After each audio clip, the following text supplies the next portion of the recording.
காய்ச்சி அதிரசமா விடுங்க, கையில தட்டி சூடான எண்ணெயில பொரிச்சா அதிரசம் ரெடி. பத்திரிகையாளர் திரு சுவாமிநாதன் நம்முடைய இணைப்பில் இருக்கிறார், அவரிடம் பேசலாம். சார் வணக்கம். திரு சுவாமிநாதன் வணக்கம். வணக்கம். வணக்கம் மேடம். இணைப்பில் இருக்கீங்க. தேவர் ஜெயந்தியொட்டி மரியாதை செலுத்துவதற்காக அதிமுகவோட மூத்த தலைவர் செங்கோட்டையனும் அதே போல முன்னாள் முதலமைச்சர் ஓ பன்னீர்செல்வமும் ஒரே காரில் பயணித்திருக்கிறார்கள். அரசியல் ரீதியாக இதை எப்படி பார்க்கலாம்? நிச்சயமாக இது அரசியல் ரீதியா மிக முக்கியத்துவம் வாய்ந்த ஒரு நிகழ்வு அப்படின்னு தான் நான் பாக்குறேன். காரணம் என்ன அப்படின்னு பாத்தீங்கன்னா, இது எந்த சூழல்ல நடக்குது அப்படிங்கிறது ரொம்ப ரொம்ப முக்கியமானது. தேர்தலுக்கு இன்னும் ஒரு 6 மாதங்கள் மட்டும்தான் இருக்கு.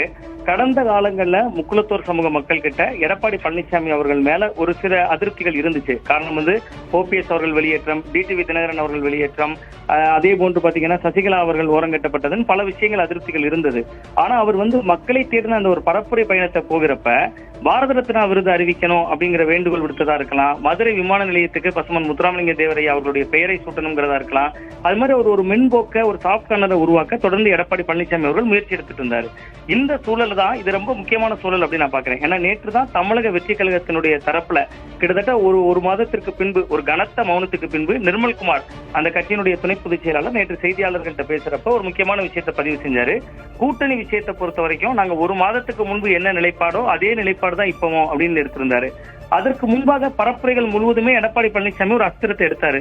கூட்டணிக்கு கொடி பறக்குது, பிள்ளையார் சொல்லி போட்டாச்சு என்பது போன்ற விஷயங்கள்லாம் தொடர்ச்சியா பேசிட்டு இருந்தாரு. அதன் பின்னால் அவர் என்ன ஒரு செய்தியை கடத்தினார்னா, ஓபிஎஸ்ஓ டிடிவி தினகரனோ சசிகலா அவர்களோ அணிகள் ஒன்றிணையணும் அப்படிங்கிற குரல் இனிமேல் வேல்யூ கிடையாது, விஜய் வந்தா ஜெயிச்சிடலாம் அப்படிங்கக்கூடிய ஒரு நம்பிக்கையை தன் தரப்பு தொண்டர்கள் மத்தியில அவர் தொடர்ந்து வெளிப்படுத்திட்டே வந்தாரு. இந்த சூழல்ல தான் மிக மிக முக்கியமா இந்த விஷயத்தை பாக்குறேன்.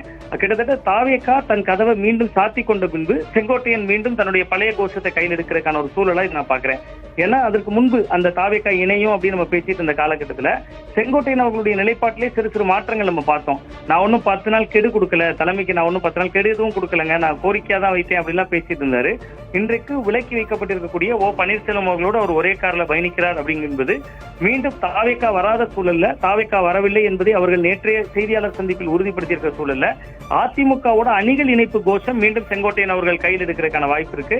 அதை நோக்கிதான் அதிமுக இனி வரும் காலங்களில் ஒரு சிக்கலை சந்திக்கும் அப்படின்னு இந்த சூழலை நான் புரிந்து கொள்கிறேன். செங்கோட்டையனுடைய சேர்ப்பிலும் சரி, ஓ பன்னீர்செல்வம் அவர்களுடைய சேர்ப்பிலும் சரி, திரு பழனிசாமி அவர்கள் உறுதியாக இருக்கக்கூடிய நிலையில இதை எப்படி அவர் அணுக வாய்ப்பு இருக்கு? இல்ல, நிச்சயமா இப்போதைக்கு அவர் செங்கோட்டையன் அவர்கள் மீது ஏதாவது தடாலடி நடவடிக்கை எடுப்பார், நிச்சயமா எடுக்காம இருக்க மாட்டார்.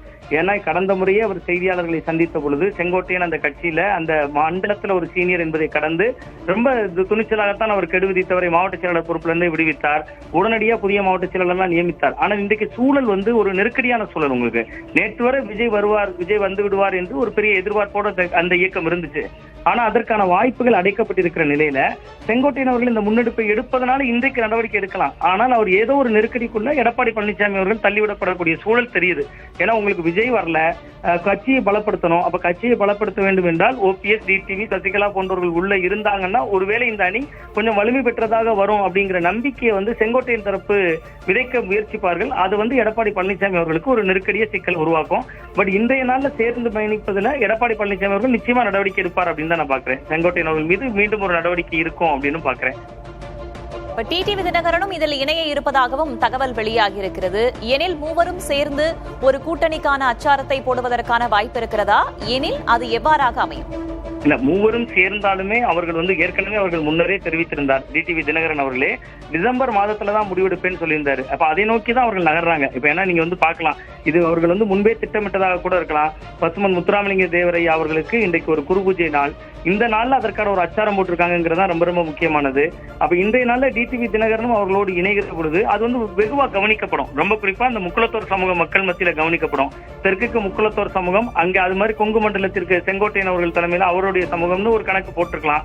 பட் இது இந்த இன்னும் ஒரு மாத காலத்துக்கு நெருக்கடியை மட்டும்தான் உருவாக்குவாங்க. தடாலடியாக எதுவுமே செய்ய மாட்டாங்க. இந்த அணி சேர்ந்தாலும் இவர்கள் சேர்ந்து முத்துராமலிங்க தேவரையா அவர்களுக்கு குரு பூஜையிலே சென்று கலந்து கொண்டாலும் அவருக்கு வழிபட்டு வந்தாலும் கூட டிசம்பர்ல அவர்கள் ஏற்கனவே அறிவித்திருக்காங்க. எல்லாருடைய பாதையும் பயணமும் டிசம்பர்ல தெரியும் தான் டிடிவி தினகரனும் தொடர்ந்து சொல்லிட்டு வர்றாரு.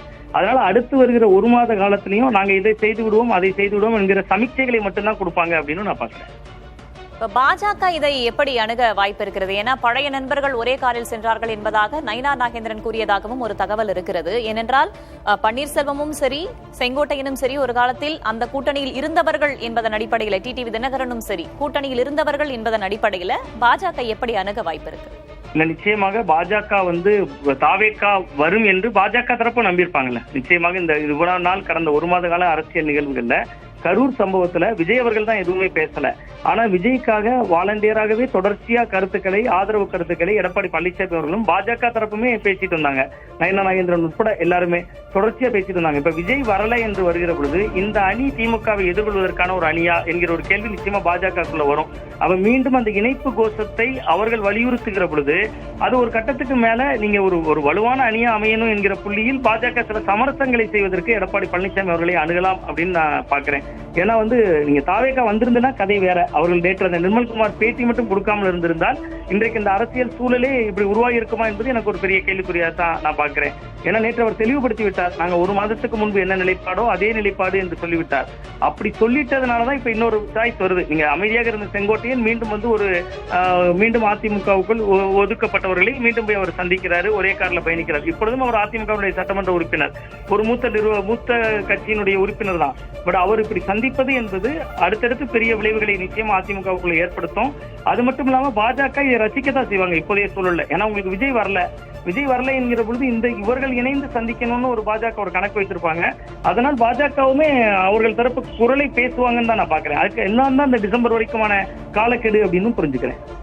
நன்றி திரு சுவாமிநாதன், உங்களுடைய கருத்துக்களை இணைப்பில் பகிர்ந்து கொண்டமைக்கு. ஆச்சி அதிரசமா விடுங்க, கையில தட்டி சூடான எண்ணெயில பொரிச்சா அதிரசம் ரெடி.